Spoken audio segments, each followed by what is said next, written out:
Most women have been taught to chase love as if it were something fragile, something fleeting, something that must be secured before it disappears. They've been conditioned to believe that attention is earned through effort, through availability, through proving their worth to a man who has not yet proven anything at all. And yet, beneath this conditioning, there exists a deeper truth, one that lives in the unconscious, in the ancient architecture of attraction itself. There is a paradox at the heart of desire.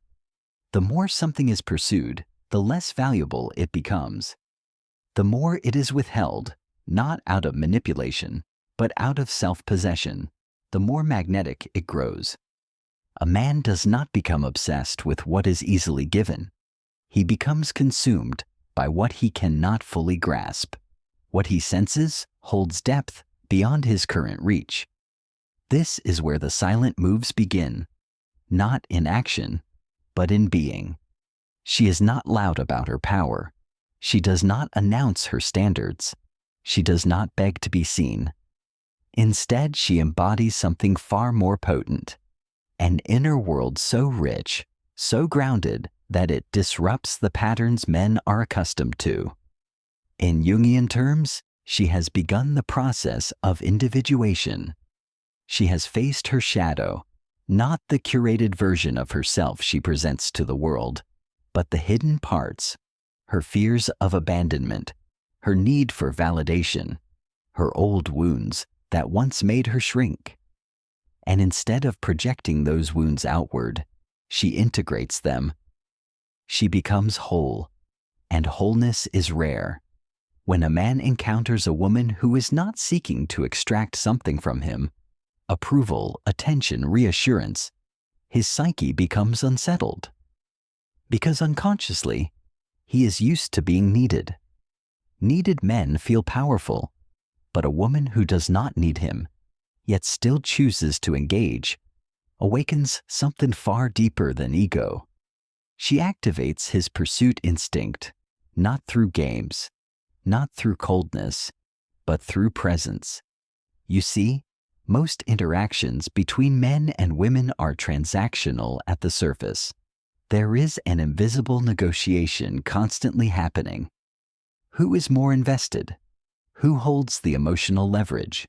Who cares more? But she opts out of this dynamic entirely. She is present when she is there, fully attentive, fully engaged. But she does not linger beyond the natural rhythm of the moment. She understands something many overlook. Absence is not rejection. It is space. And in that space, imagination begins to breathe. A man's mind will wander not toward what is constantly in front of him, but toward what leaves an imprint and then disappears.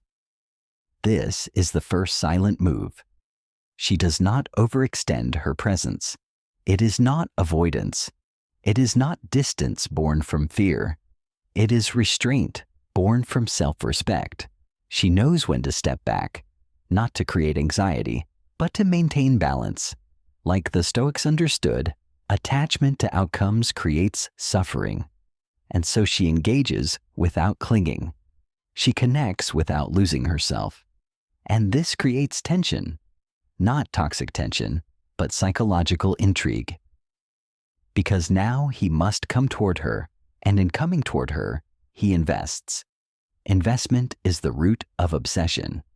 Not what you give, but what he gives. Not how much you reveal, but how much he seeks to understand. She becomes a mirror in which he begins to see himself more clearly. His effort, his curiosity, his desire to know her more deeply. But she does not reward every step with immediate access. Instead, she allows space for anticipation. In modern psychology, anticipation is more powerful than reward itself. Dopamine, the chemical associated with desire, is released not when we receive something, but when we expect it. And she, whether consciously or intuitively, understands this dynamic, so she does not rush intimacy. She allows it to unfold. There is a quiet confidence in her pace, a refusal to collapse into urgency. She is not afraid that things will fade if they are not constantly fed, because what is real does not require force. This unsettles men who are used to speed, to instant gratification, to predictable patterns. But for the man who is capable of depth, this awakens something ancient, a sense of quest. And now, without saying a word, she has shifted the entire dynamic. You may feel the urge to fill silence, to reassure, to clarify where you stand. But notice that impulse. It is not coming from power. It is coming from fear. Fear of being misunderstood. Fear of losing connection. And yet, true connection does not arise from constant explanation. It arises from emotional resonance. She trusts that resonance. She allows silence to exist without panic. And in that silence, something begins to grow.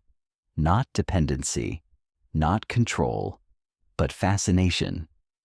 There is something almost alchemical about a woman who is not rushing to define what is unfolding. While others scramble to label, to secure, to extract certainty from ambiguity, she remains anchored in something deeper than outcomes. She understands that the need to define prematurely is often a defense mechanism, a subtle attempt to control what cannot yet be controlled. And so, she lets things breathe. This is the second silent move. She resists the urge to collapse mystery into immediate clarity. In the unconscious mind of a man, mystery is not confusion. It is invitation. It is the space where projection begins. And projection, as Carl Jung revealed, is where fascination is born. A man does not initially fall for who a woman is in her entirety. He falls for what she awakens within him, his anima, the inner feminine image that lives deep within his psyche. When a woman over-explains herself, over-reveals, over-clarifies her intentions, she interrupts this process. She removes the space needed for his imagination to participate. But when she allows parts of herself to remain undefined, not hidden, but simply not rushed into exposure, she becomes a canvas upon which his inner world begins to paint. And this is where obsession quietly takes root. Not because she is pretending to be something she is not, but because she is not desperate to be fully known all at once. You are not a book to be skimmed. You are a world to be discovered, and discovery requires time. There is a discipline in her restraint, not the cold restraint of emotional unavailability, but the grounded restraint of a woman who knows that depth cannot be forced. She does not rush vulnerability to create closeness. She allows closeness to earn vulnerability. This disrupts a pattern many men unconsciously rely on: fast emotional access without true investment.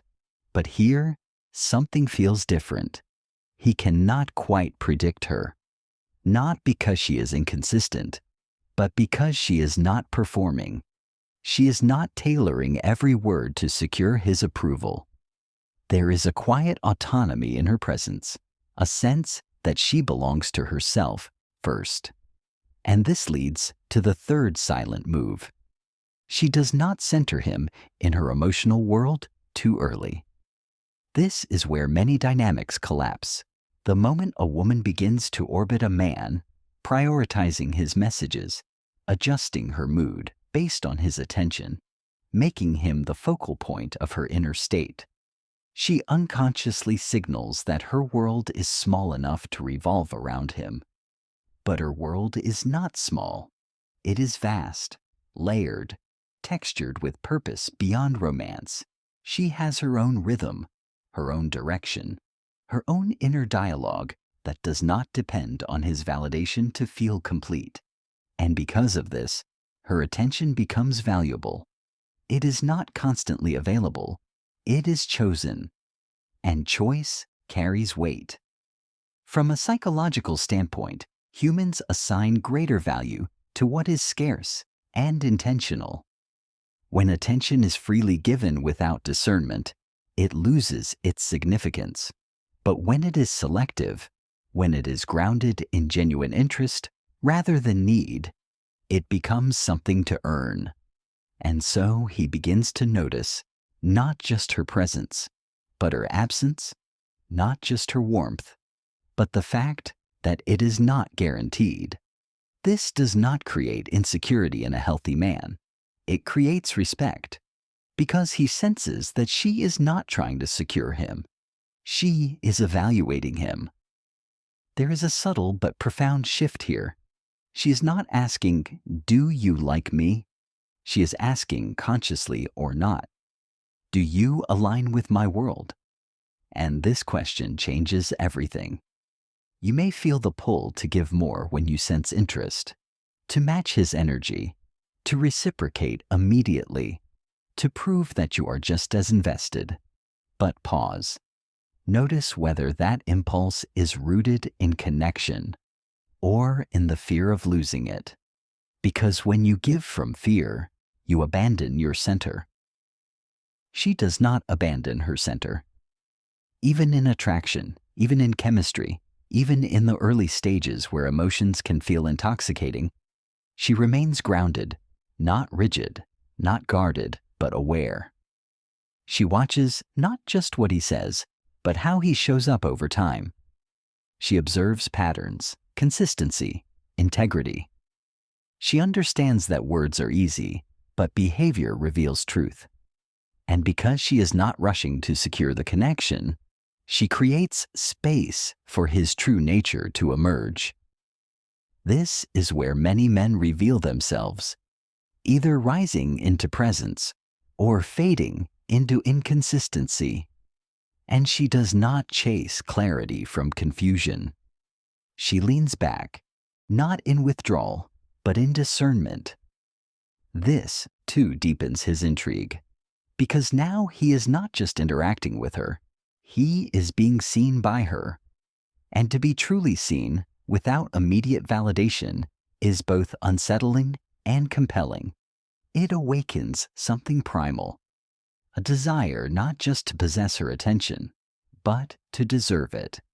And as this dynamic deepens, something begins to shift beneath the surface, something subtle, almost invisible, yet profoundly powerful. The man who once moved through interactions with a certain predictability now finds himself pausing, thinking, replaying moments, wondering. Not because she has overwhelmed him with attention or affection, but because she has done something far more rare.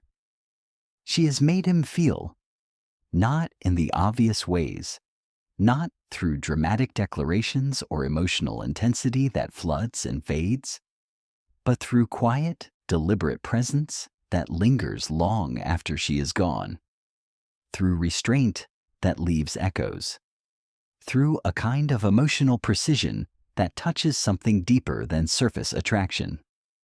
This is the fourth silent move. She masters the art of emotional contrast. Most connections operate on a flat emotional line, either consistently high, where everything feels intense but eventually numbing, or inconsistently chaotic, where unpredictability creates anxiety rather than desire. But she understands something that few articulate.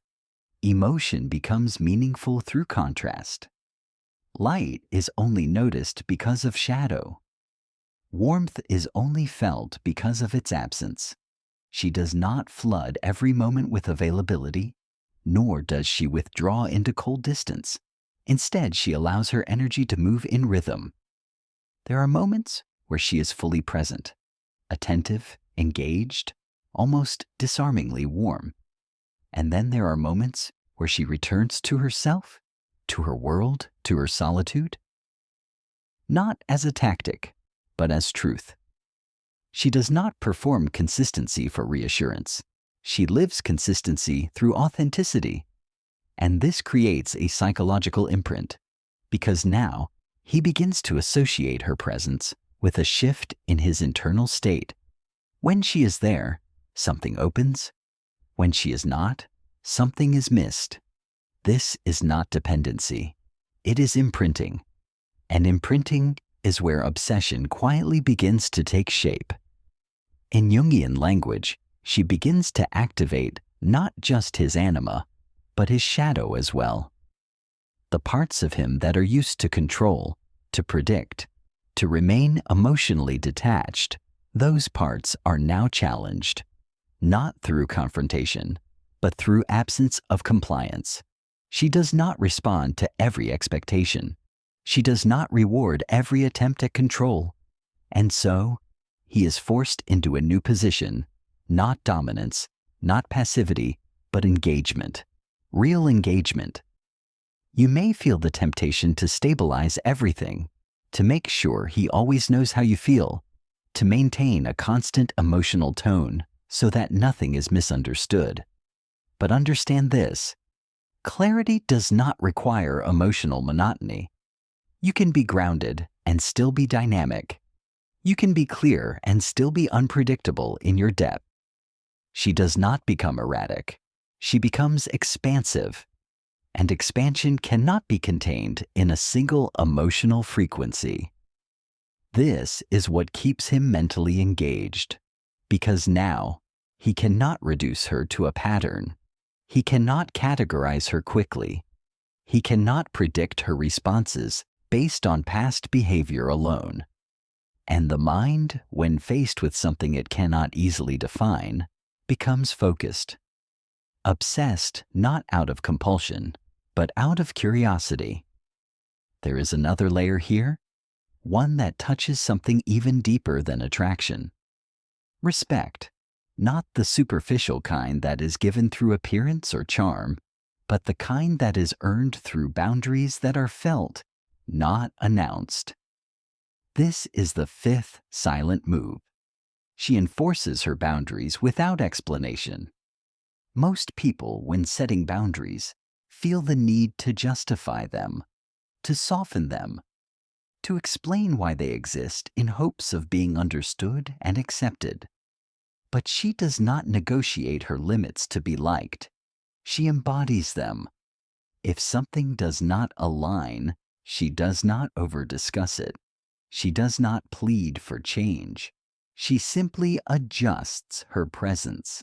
She steps back. She redirects her energy. And in doing so, she communicates something far more powerful than words. Access to her is conditional on alignment, not persuasion. This unsettles men who are used to bending boundaries through charm or persistence. But for the man who is capable of depth, this creates admiration. Because now he sees that her self-respect is not theoretical. It is lived. And that kind of integrity is amagnetic. You may worry that enforcing boundaries will push him away. But consider this: if a boundary pushes someone away, it was not a loss. It was a revelation. She does not fear revelation. She welcomes it, because every misalignment revealed is a step closer to truth. And truth, even when it disrupts comfort, is the foundation of real connection. So she does not chase harmony at the cost of herself. She chooses alignment, even if it creates distance, and paradoxically, that distance often pulls him closer.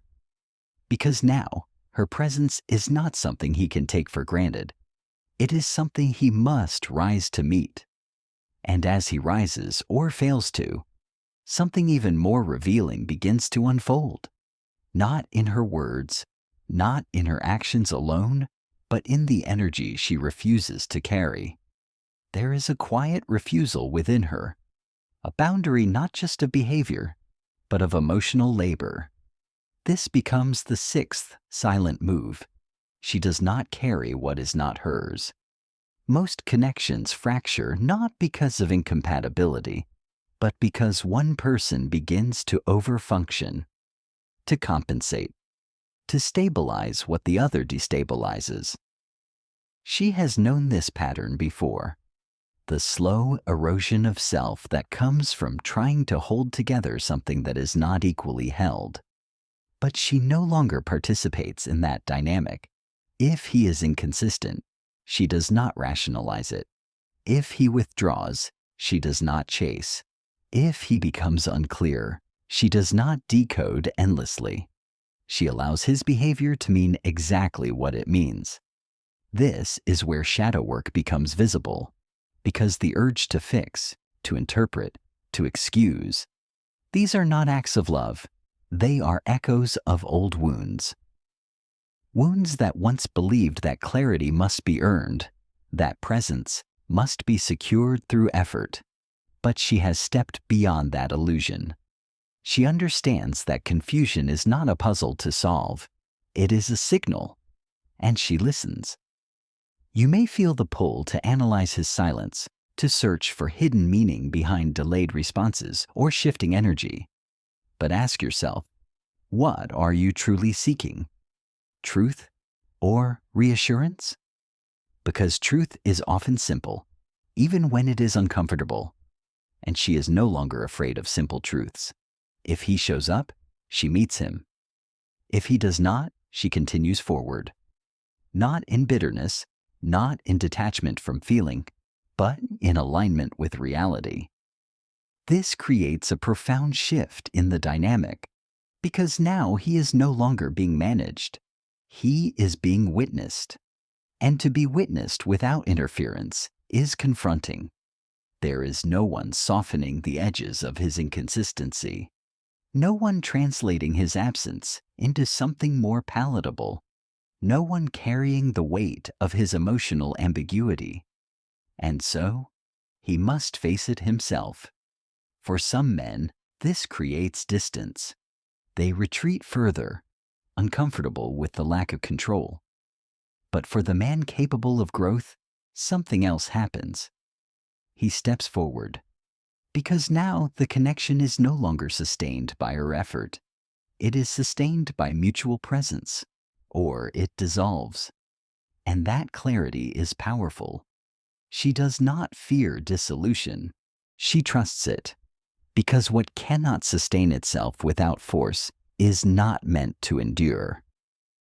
This is where her energy becomes unmistakably different. There is a calm within her, not the calm of indifference, but the calm of self-trust. She does not need constant reassurance because she is no longer outsourcing her worth. Her value is not determined by his consistency.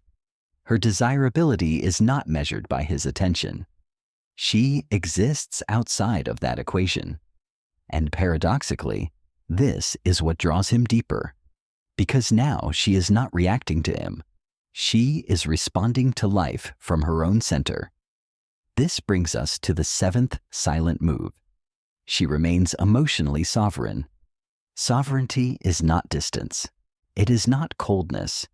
It is the ability to feel deeply without being controlled by those feelings.